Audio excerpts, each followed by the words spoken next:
So now I pass the floor to Dr. Jung. I'm always tempted to pronounce this in the German way, but I won't. Dr. Jung, who's going to talk about offshore renewable energy operations and the protection of the marine environment. Thank you. I would like to express my sincere gratitude to the organizers of the conference for inviting me. It's my great honor to give a presentation at this wonderful conference and in front of the prominent judges and professors. Today, I'm going to talk about the new technology, namely offshore renewable energy activities. And I believe that this topic fits well with the theme of the conference of the Law of the Sea for Next Generation. Marine renewable energy is a subset of renewable energy involving natural processes in the marine environment. There are 4 different kinds of the marine renewable energy, including ocean energy, wind energy, geothermal energy, and bioenergy. I will use the term offshore renewable energy instead of marine renewable energy because the current project of the renewable energy activities are taking place within national jurisdiction. Offshore wind is the most developed and commercially utilized at present. And then, as you can see the photo of this slide, this is the wind farm. And some people may be very curious why I put the football pitches images. Because the world's largest installed wind farm consists of the 165 wind turbines, occupying the same marine space as over 5 football pitches. So this means that the offshore renewable energy activities, the project become bigger and bigger and occupy more and more marine spaces. There is increasing awareness of the importance of offshore renewable energy to tackle climate change and to secure the energy demand. However, there are environmental concerns from offshore renewable energy activities. For example, underwater noise generated by the construction and operation, including physical damage to marine species, disruption of communication, and changes in their behaviors. And the physical presence of installations may cause collisions with marine species. And electromagnetic fields may affect the growth of marine species. There is no international treaty that primarily regulates the impacts of offshore renewable energy operations on the marine environment. And it is often criticized that the regulations of offshore renewable energy activities are very fragmented.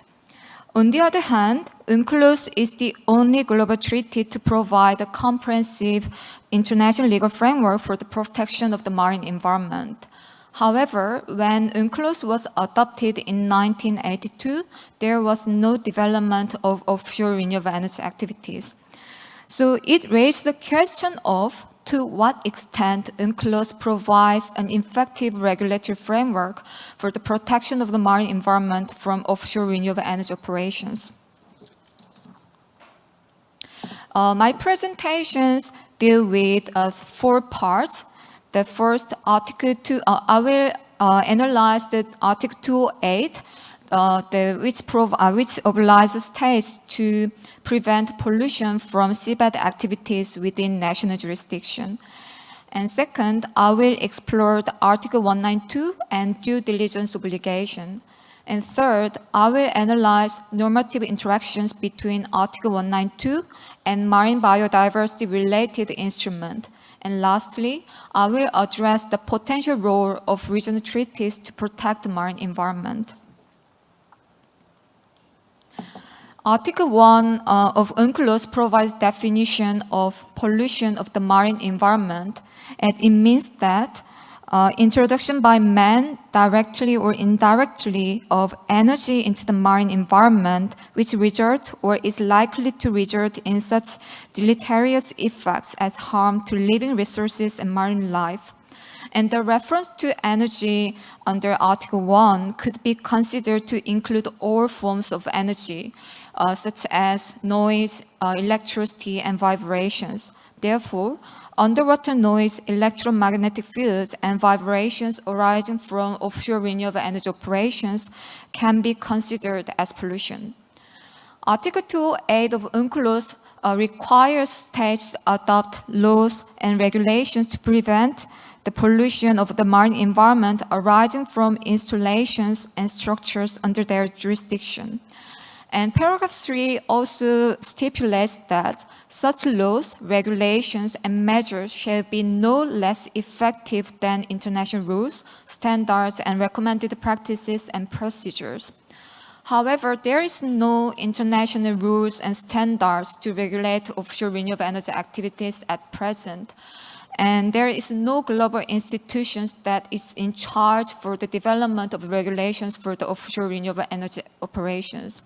And as for the at the regional level, there is no regional sea bodies to adopt regulation for the region offshore renewable energy activities. A few regional sea bodies adopted the regulation relating to hydrocarbon energy activities, but it does not include offshore renewable energy activities. So as you can see that in the absence of international rules and standards, the rules of reference under Article 208, paragraph 3 do not play a significant role in providing details of regulation of offshore renewable energy operations. However, we have the Article 192, which provides the general obligation to protect and preserve the marine environment. Article 192 is a broader obligation because it includes not only regulation of all sorts of pollution, but also it includes the protection of a marine environment, including marine biodiversity. And as the South China Sea arbitration addressed, the context of the general obligation in Article 192 is further detailed in the subsequent provisions of the Part 12, as well as by reference to specific obligations set out in other international agreements.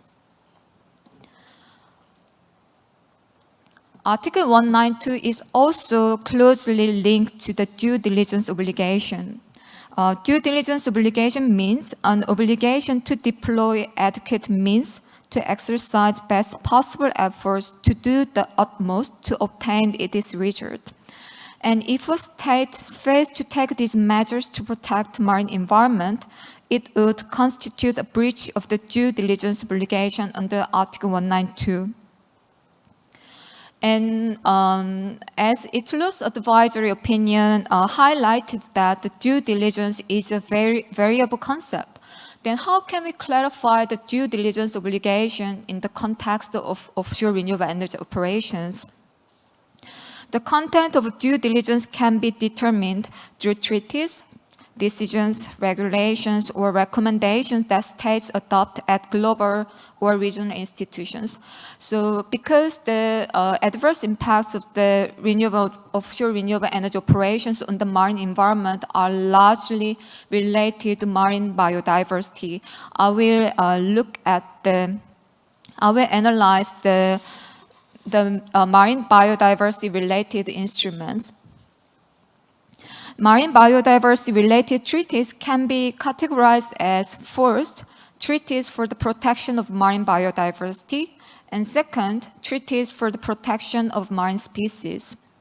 As for the first category, the Convention on Biological Diversity reinforced the obligation to protect the marine environment under Article 192, and the Conference of Parties to CBD also adopted several decisions to provide guidance. Yet, there is no decision adopted by the COP to govern the offshore renewable energy operations. However, there are a few decisions can be considered in the context of offshore renewable energy operations. For example, decision on ecosystem approach. So these decisions are not legally binding, but still they provide principles or guidance to regulate offshore renewable energy operations. And second category is treaties for the protection of marine species.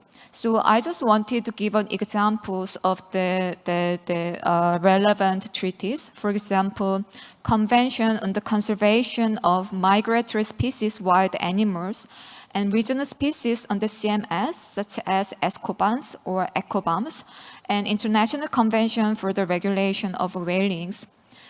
In addition to obligations under these treaties, the conference parties to these treaties also adopted relevant resolutions governing offshore renewable energy operations. So these are not listed, but I also wanted to show another examples of the resolutions relating to marine renewable energy operations and the marine species.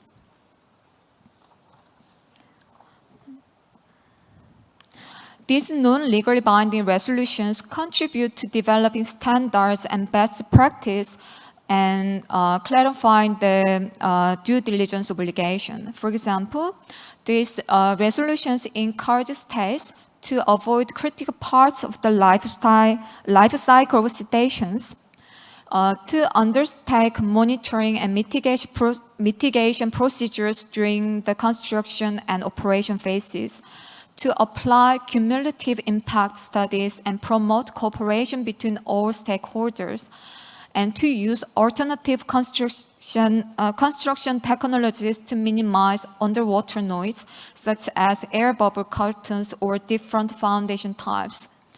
So they are quite meaningful to clarify the due diligence obligation. However, there are still legal gaps because these treaties aims to protect certain passive marine species or marine species within a very specific geographical scope.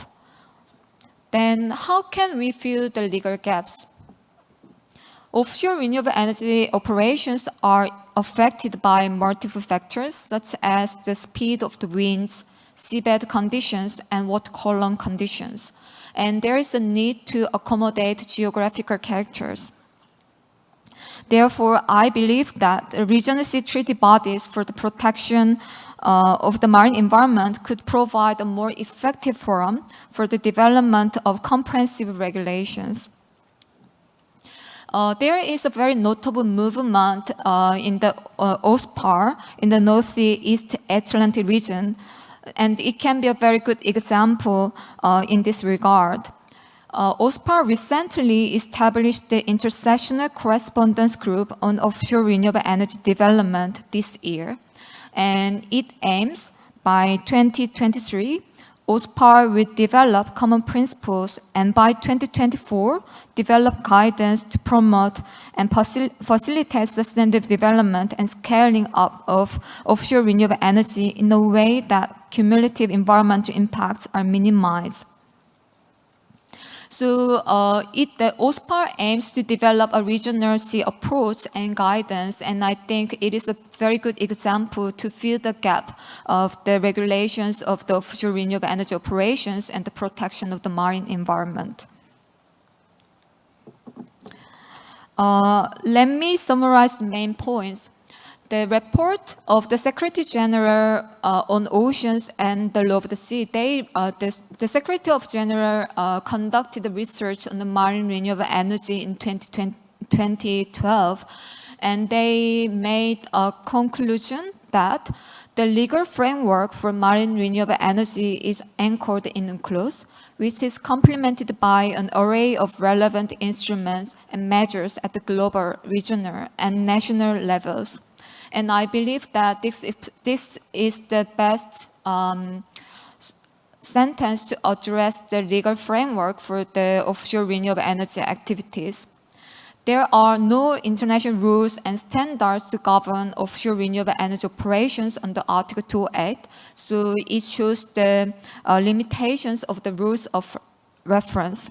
However, states still have a general obligation to protect marine environment under Article 192 and due diligence obligation.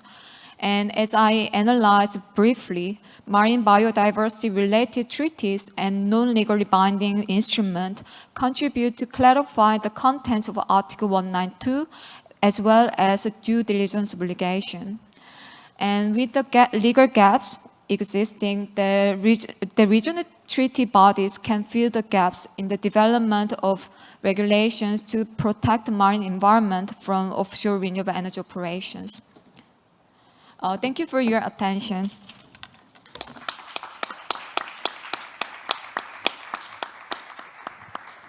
Well, thank you very much, Dr. Jung, for that very interesting presentation. Every time I fly from London to The Hague, the only thing you see on the way are wind farms. So it's very interesting indeed for the United Kingdom in particular. We have a huge progress in that field. And I'd be interested if you tell us later what real problems have arisen from this lack of rules that you've indicated.